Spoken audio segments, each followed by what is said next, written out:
So to start off, I would like to do my traditional introduction. Uvaŋa atiġa Ahnaughuq. Ahnaughuq is my Inupiaq name, and it means little girl. I am named after my Ahna, Katherine Barr of Shishmaref. My parents are the late Delano and my mom, Minnie Barr of Shishmaref. I grew up in Kotzebue and in Nome, which are both cities in Alaska at about 3,000, 4,000 people each. But I also have family from Noatak, which is a small community where my mom is from, which is about 550 people. And Shishmaref is actually a community on the coast that is about 700 people, almost 700 people. This first slide shows a little bit what I grew up with. This is an example of Inupiaq skin sewing that my grandmother had made. This is what we like to call fancy or kulik, which is fancy work. The fancy designs of muklaks or the bottom parts of parkas. La parte inferior de parkas. And so entonces, I want to go ahead and make sure quiero that, continuar. No, excuse me, sorry for interrupting. Sorry for interrupting. It's Eduardo from interpretation team. Camila, you are not on interpreting. And please, Nigel, host, can you add Soraya as interpreter, please? In Soraya, English, Spanish interpretation. Sorry for interrupting. We are changing the interpreters. We just need to add in Soraya as interpreter, and then we can continue with the interpretation. Let me just check. Okay, thank you. Yes, we are ready now. We can continue. Sorry for interrupting. Thank you. So because I live in Fairbanks, I would like to acknowledge that I'm working on the ancestral land of Trathyeda, honoring the people of the lower Tanana, which are the traditional Athabascan or Dana peoples.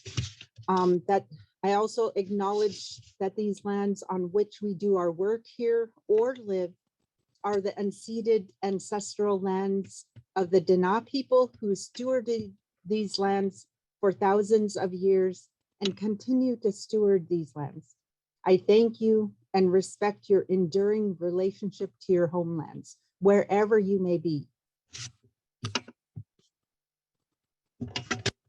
And as I did a little bit of my introduction just earlier, my name is Amy Topkok. I mentioned the communities where I'm from. So you can see from this map that of Northwest Alaska that I grew up in Kotzebue and in Nome. I grew up pretty much in the 70s and 80s at home. And that's where I continue to say where I'm from, even though I've lived in Fairbanks since I was 18. One thing that made me realize more about who I was, what's my cultural identity, is that I was able to go to Norway as an exchange student my last year of high school.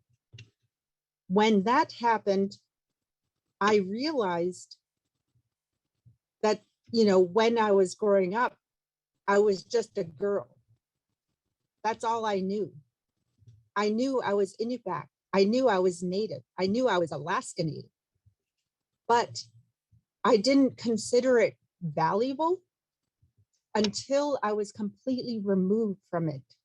And being a 17-year-old way across the globe to a different land of people that I didn't understand, but also have a completely different language, made me realize I need to know who I am, because there will always be people asking me, who are you? Where do you come from? And what's it like being you? So there's the photo on the left That's a photo of me when I was 7 years old with one of my cousins. And that's a photo in Shishmaref. And so I grew up with a lot of family. So this was just the beginning of me understanding who I was. A little bit about Alaska. Alaska is really large. I think a lot of people know that. But for those that don't know Alaska, here's a map of the different environments that we have. But although this map does not show the cities and the villages that we now have, you can see the many different environments that we live in. And where I live currently is right about in the middle of the interior in the city Fairbanks, Alaska, which is about 33,000 people. Where I'm from is from the Seward Peninsula that's located right there. That's in Northwest Alaska. So in Kotzebue, which is in the Kotzebue Sound, it has approximately 11 rural communities that's surrounding it. And as you can tell, it is very much in the north. We have 9 months of winter easily, but that has been changing due to climate change. And then from this map,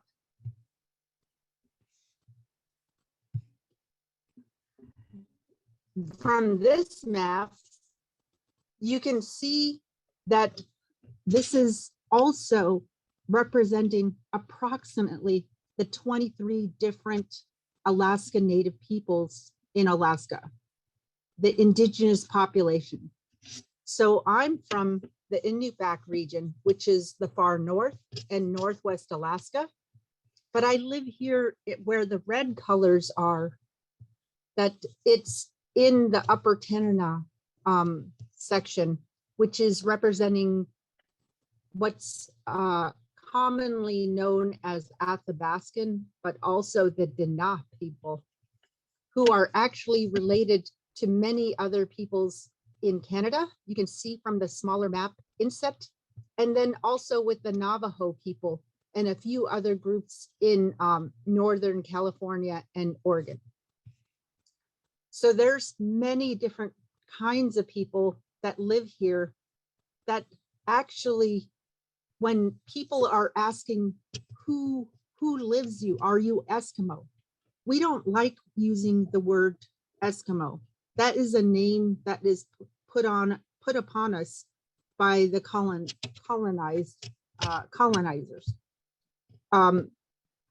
We like to refer to us as being Inupiaq. And so a lot of people will correct people when they visit to Alaska. Are you Eskimo? Or what kind of Alaska Native are you?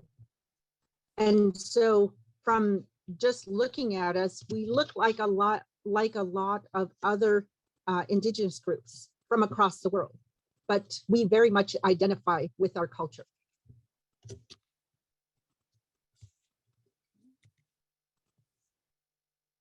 Okay, I'm trying to. So over the years, since we've had a great impact, as Jesse had explained, of being colonized, we've had to define our values. We had to define ourselves. So what came out of this is that there is a list of Alaska Native values that we share within our schools, but we share in our different regions. And so this is a list of some of the values that we try to adhere to. We try to show respect to others because each person has a special gift, but also really showing that we may need each other in the future. So by showing respect to others, we can also hopefully receive respect back. We also need to share what you have. Giving makes you richer, because what we realized again is that you need to be able to share what you have, because it actually will help the community be able to survive. And again, knowing who you are a reflection on your family, and by extension, your people. We want to be able to do honorable things for our family. We also need to accept what life brings. And what that means, especially today, you cannot control many things, but there are things that you can do to help make your life better. Another value is having patience, being able to ground yourself by having that patience, that we realize that some things cannot be rushed. We also need to live carefully. What you do will come back to you, which means that we want to be able to have a good life. And that means being doing things in reflection with the future. We also need to take care of others. You cannot live without them. Again, about the idea of having that survival technique. But it's also just being able to realize we are within a group, that we need to take care of each other. Honor your elders. For those that are very lucky to be able to have your elders still with you, they show you the way in life. And I truly believe this. Pray for guidance, as we've seen that many people are asking for guidance on what do we do today on many different such situations.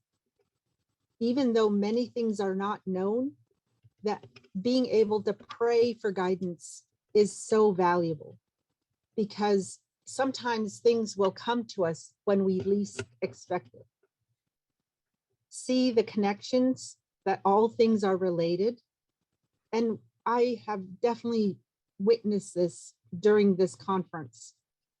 We have different things that we can see across the globe, that we're related, that we are seeing the same effects affecting us in many different areas. A little bit about the photo that I put on this slide is that it's of my great aunt Fanny Barr, or Good Hope, who's a sister of my grandfather, Gideon Barr, which is my dad's dad, of Shishmaref. And that is a photo of her processing and harvesting the reindeer, because my family has owned a reindeer herd for the longest time on the Seward Peninsula. This photo is an estimate of 1970s. This is also representing a photo of how I started my research. I am a current PhD student at the University of Alaska Fairbanks. I achieved my master's degree in in cross-cultural studies in 2018. And I've been able to write about my family related to skin sewing. And what I found, that it's part of a larger picture. It actually enabled us to help to be able to survive times, as Jesse had mentioned, of that time of greatest impact to our way of life. For those that don't know about the history of skin sewing, I look at it that it was a way, it was a skill that was needed to be able to survive in the Arctic. Here we have the only photo that I could find of a young girl who already was taught how to skin sew, that she's crimping the bottoms, the hard bottoms of kamuk. And kamuk is actually the boots.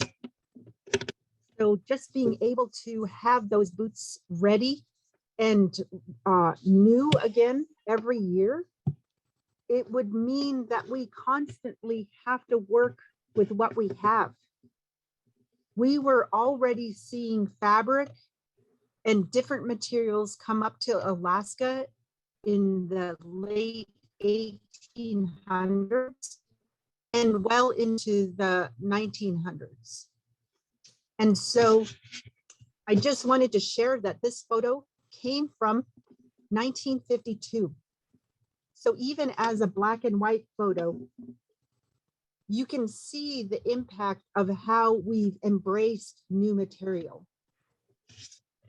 I do want to check the chat really quick, just because even though I'm presenting, I want to make sure that I can capture anything. And Jesse, if you can, from time to time, let me know if there's anything that I should pay attention to. Yeah, we can open it up for questions after, Amy. People are just commenting and loving your presentation. Oh, good. Thank you. And I do want to, yes, I have the beautiful, I'm actually in the city. We just have a lot of trees in the city, which we've been very lucky for. Okay, I will continue. So again, with this photo, because I knew how we used to crimp our mukluks, which was that you can tell who was an experienced skin sewer in the family.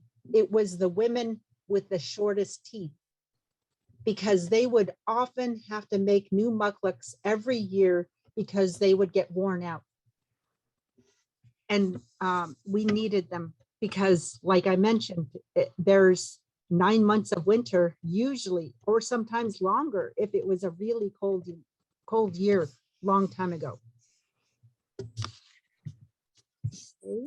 Go back to, so what I really needed to do, because I didn't see this while growing up, I didn't see a lot of information given to me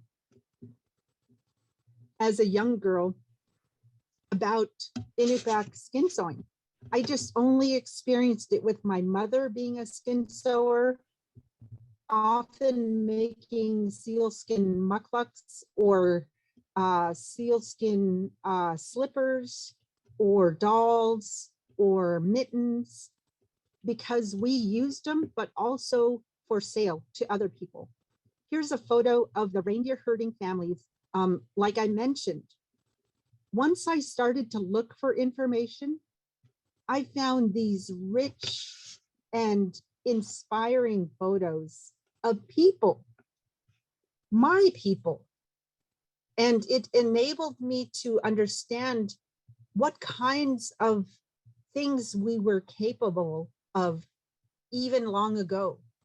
So with the introduction of reindeer herding that came to Alaska in the 1880s, by the 1920s, my grandmother, one of my grandmothers, Katherine, the one that had sewn that example that I showed to you earlier, she was born in 1916.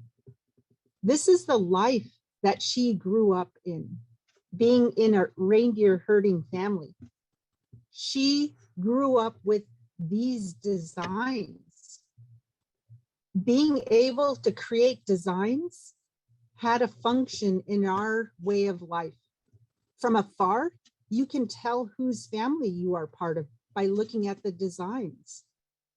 From a standpoint of being able to create new designs, you also get recognized for your quality of work, that you are a wealthy family not in monetary sense, like money, but you are wealthy in the sense that you had enough food for the rest of the year, and the women in the family were able to focus on, what can I make my husband? What can I make my hunter in the family?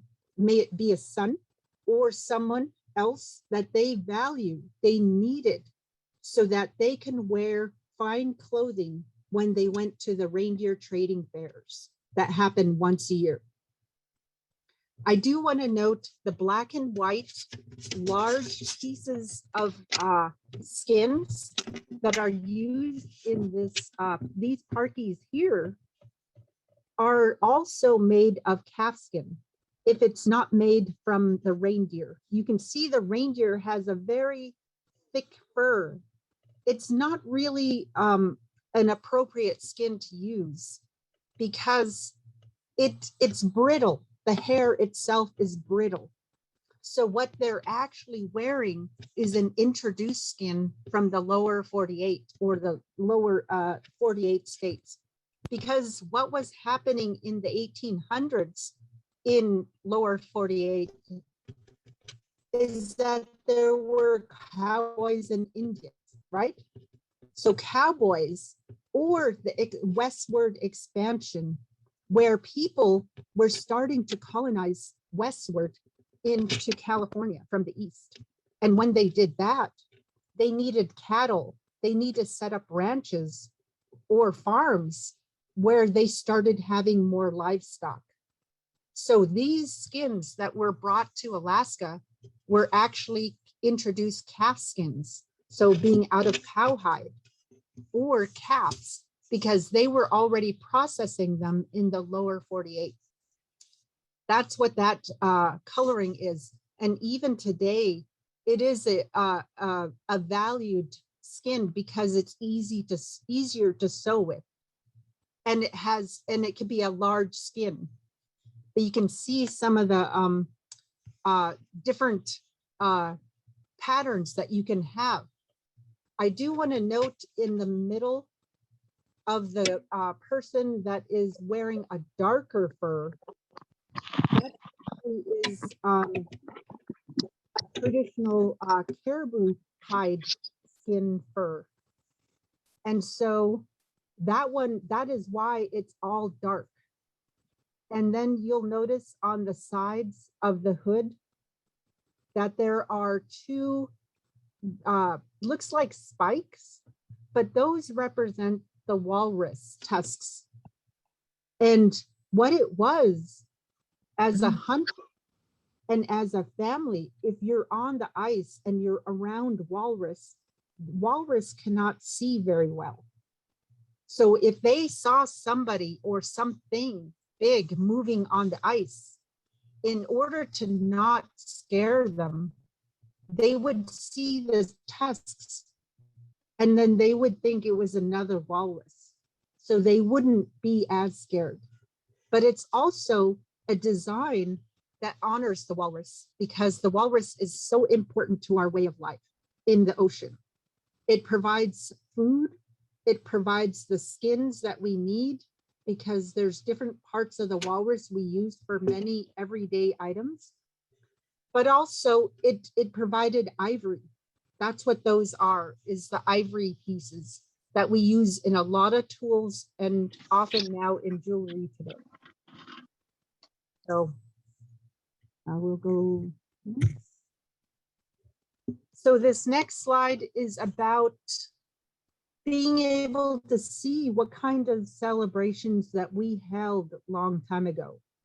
I'm going to take you with a few more slides about the history, but I will get to my family in later. So this is an example of Inupiaq men who are dancing in the spring.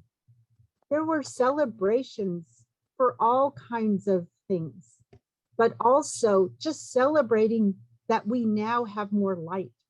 We get to meet with each other. We can start the spring hunts for seals and walrus.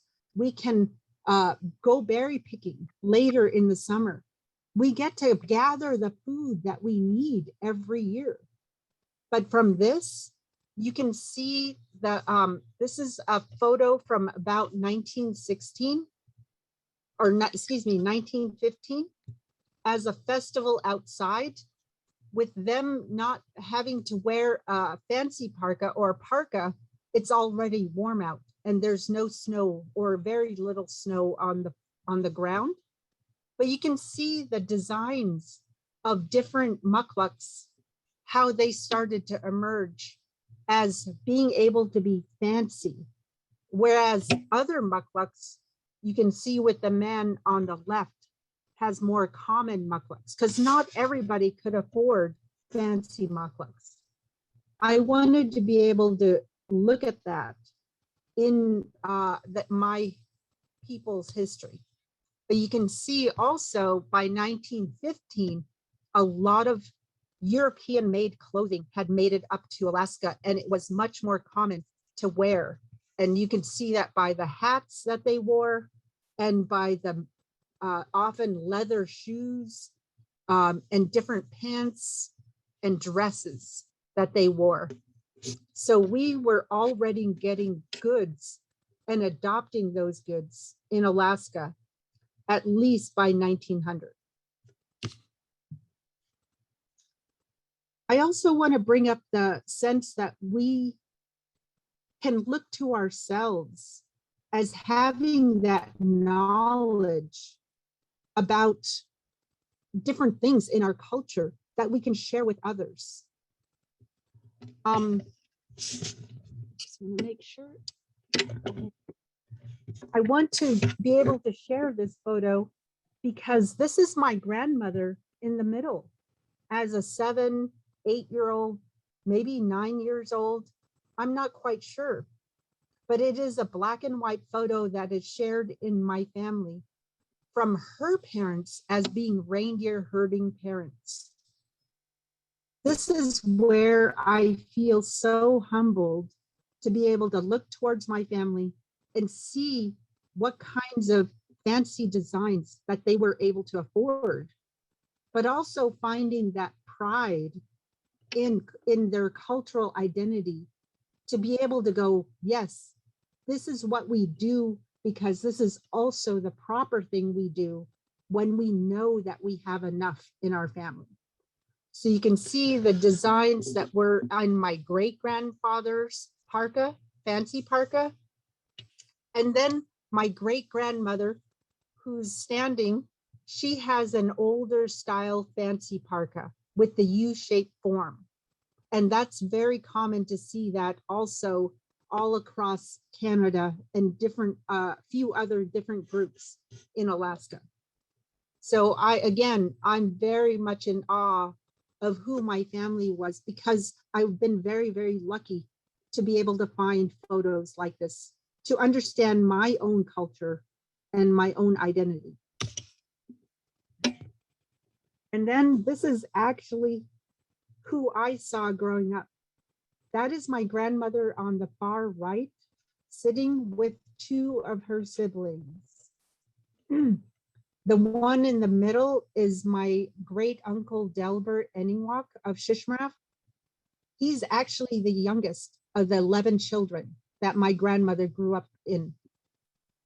Then that my great aunt that's sitting on the left side of my Uncle Del is Flora Uvaŋa. Again, another person that I so admired because I actually grew up visiting them, seeing the types of things that they do, and then the stories that they were able to share with me about how they grew up. And so I really think that if people have that sense of belonging, it's also understanding, like I mentioned before, knowing who your elders are, talk with them, be with them, ask questions, but be careful on how you ask questions because we do not want them to suffer thinking about instances that they may have suffered before with colonization.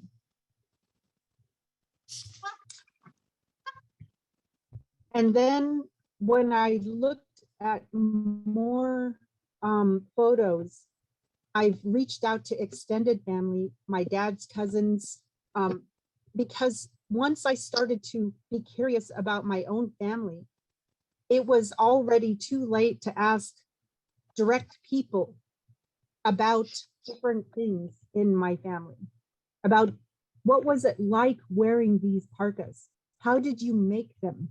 How can I make one? And so the photo here is actually of my great aunt that's sitting on the left. In this, my great aunt is Bessie Barr, who is my grandpa Gideon Barr's sister, which is my dad's dad.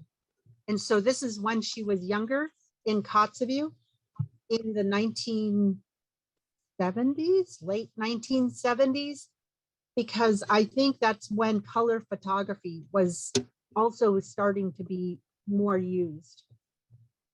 And then that is her mother sitting in the middle, Emily Payurzak Barr.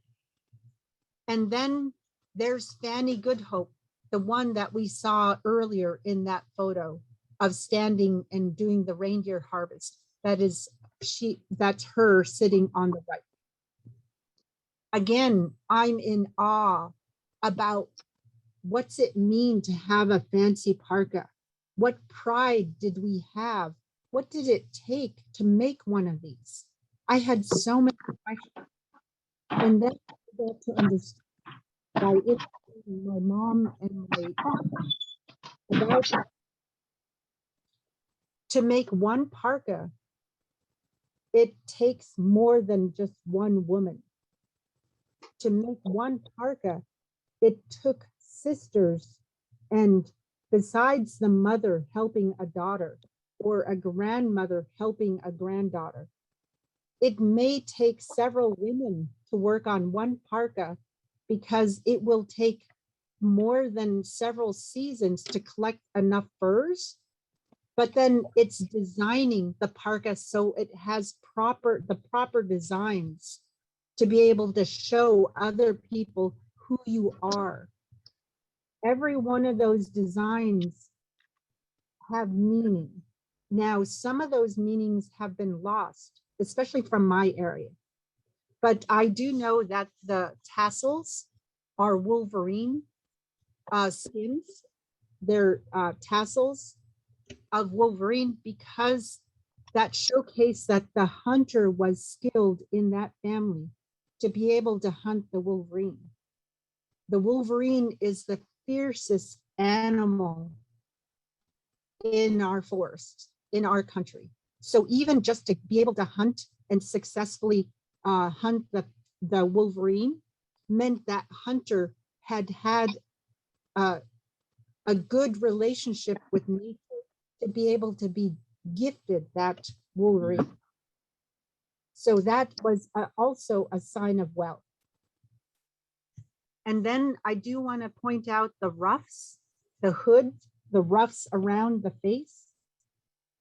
That is actually called a sunshine ruff. It is commonly now known as sunshine ruff. The wolverine fur is the dark part in the inner part of the face, the closest to the face, because an aspect of wolverine fur is that it does not hold any frost. That means it can be closer to the face when we breathe out in the extreme cold, that we won't have a lot of frost around our face. Then the longer hairs is made from wolf, which again is another revered animal. Being able to hunt the wolf is a very special thing. And the black and white geometric designs are again from the calf skin that I mentioned as an introduced skin. It became popular, and it is still today, to use calf skin to create these designs. And then here's a photo of my grandmother. Again, much older. This is a photo that is from about early 1980s. And then I've actually inherited this parka, this fancy parka. Being able to hold on to something that I know that my grandmother worked on is very special to me. It also means that I have the ability, now that I've become awoken to my culture, that I want to recreate this parka for myself, to continue the traditions of being able to sew like my grandmother and my mother, and now my youngest sister, who is now the skin sewer of the family. So I did put a couple notes in the slide. Researching our family, if done carefully, can be done so that we can add our knowledge to institutions that need our perspectives about our own ways of life. We also need to be able to conduct that research. We can become the researchers so that we can properly observe the protocols in working with our families, our elders, but our own Indigenous people.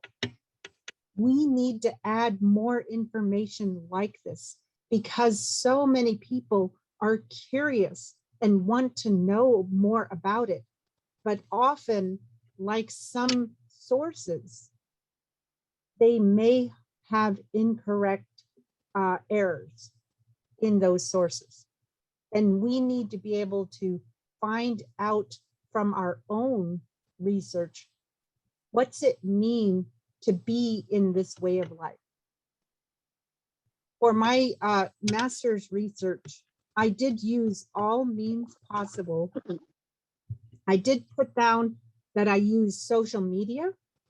I've been lucky that I've used Facebook. I've connected with people and family that I wouldn't have normally connected with unless I traveled back home more constantly while attending university classes, which would have been very, very expensive in Alaska. I was able to do, to conduct phone calls with my mom and my dad, being able to talk about things. And again, I would mail them the questions or the ideas I would like to talk about. So I used a lot of mailed material to my parents so that they can have something to look at in front of them while being on the phone. I unfortunately thought about my master's research, even though I graduated in '97 with my bachelor's. I didn't start my master's research until 2013, which was about 5 years after my grandmother passed away. So I had to rely on accounts that were from my mom and my dad, which is totally fine. But I am so glad that I was able to find out information about my family and about my people to be able to share, because there isn't enough information when I did my review of current literature.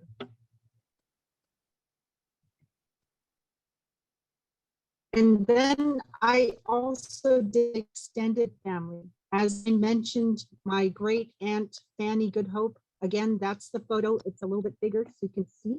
One of the things I learned about that photo is even though I was going, wow, it's such a beautiful parka, but why is she wearing it during a harvest when it's messy work? Then I found out it's because the parka was the warmest parka that she owned. And it was proper. It was okay for her to use it. She was also being very careful because the work is hard, but she had men, her husband, to do the hard lifting. She just helped process them more properly. And then the photo on my left, on the left side of the slide, is my other grandmother from Noatak, Victoria Onalik. Even though I could not find any photos of her in a fancy parka, she had her own fancy work that she was able to incorporate, and did all kinds of sewing and all kinds of knitting and crocheting. She was constantly creating something for family. She also made several fur parkas for my grandfather, her husband. But you can see from the photo that she was also being creative with fancy trim. That is trim that she made up. She was able to use what was available, sold in stores, and then she wanted to make her parka distinctive, her fabric covered parka, which is now more common today. And then a little bit of an idea of how extensive my research was. I went through my family and I wanted to find out who were the skin sewers in my family.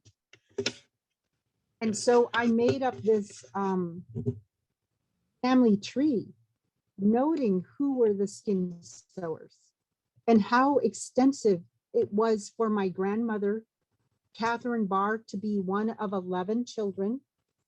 My mom was also one of 11 children, Minnie Barr, who is in this section here with my dad, Delano. Then when I looked to my other grandmother, Victoria Onalik, I believe that she was also one of 11 children.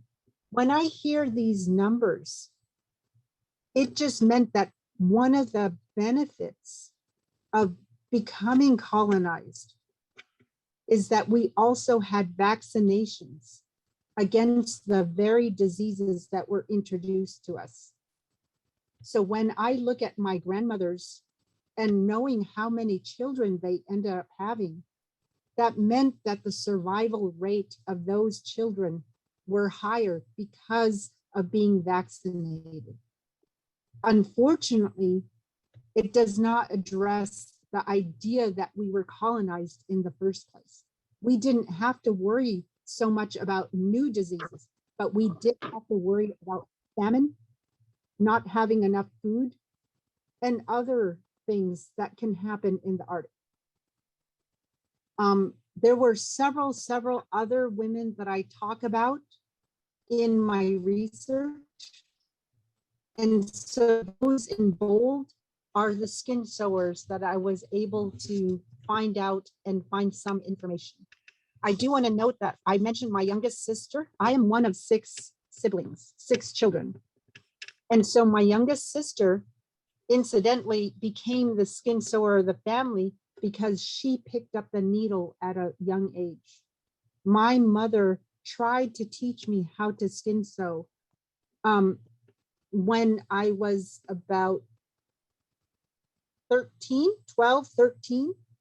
And so the process is a mother will assess her daughter on how adept they are on following directions, and if they're willing to learn about something new, but also if they are persistent in finishing a project.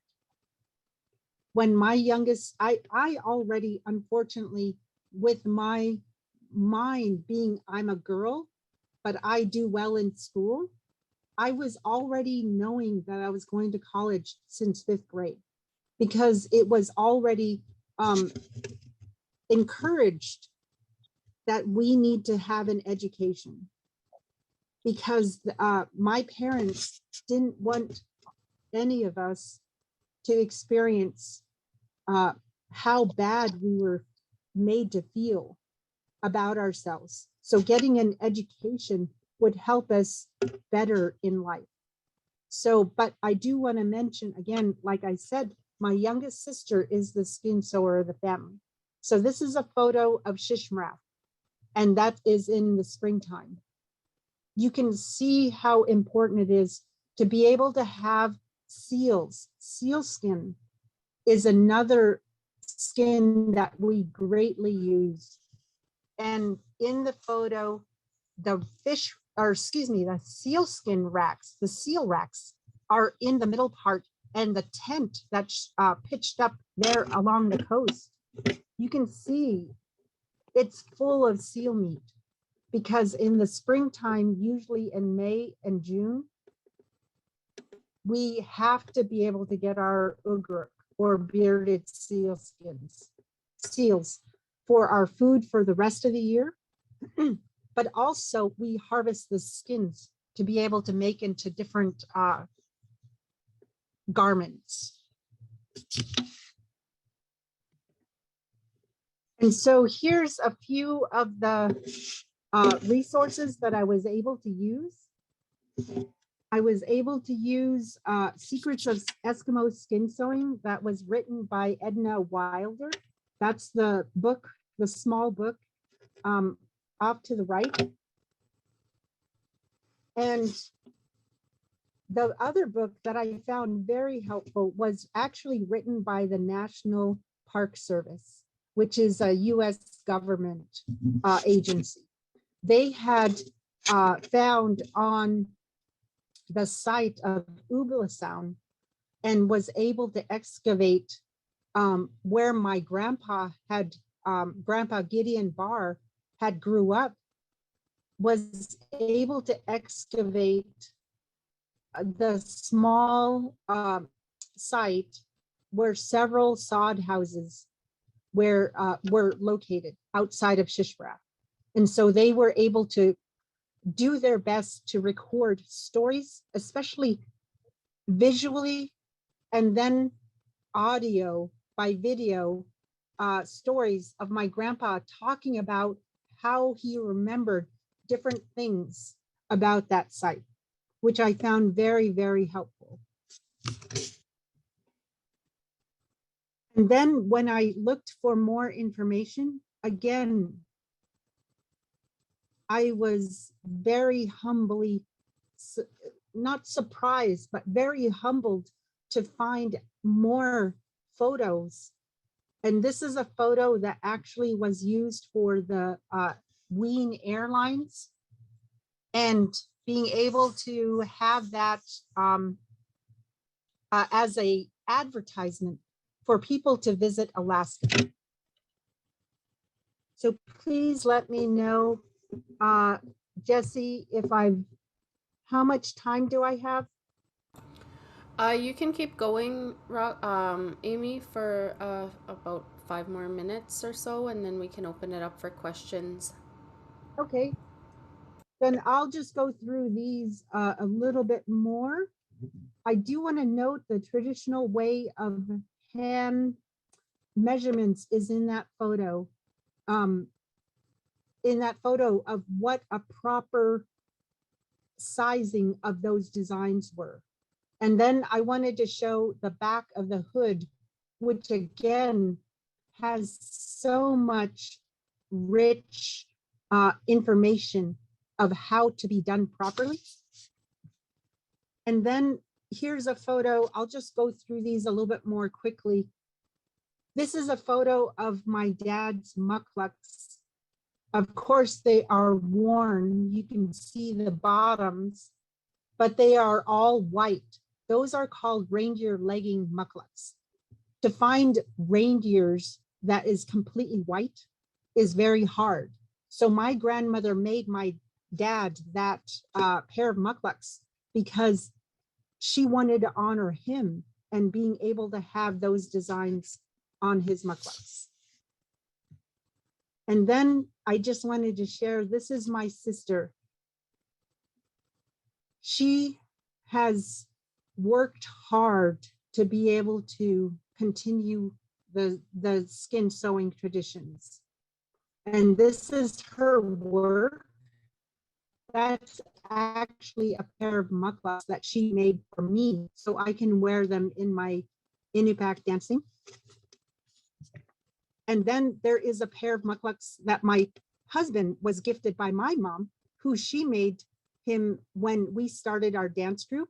And that's a photo of us dancing. And that's our oldest son in the middle. And our youngest son is in the back. And that's my husband on the left side. And then this is how we're still continuing to use our skin sewing through special events, festivals, and actually the photo on the left bottom is a recovered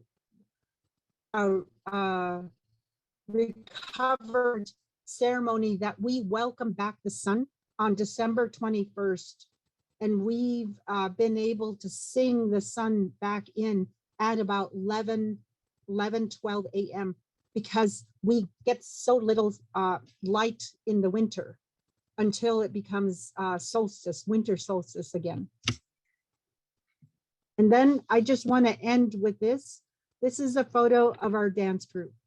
And we try to share how to make our own regalia. And you see the red, it's actually called an atiġa. So that is what I enjoy making and sharing with our dance members.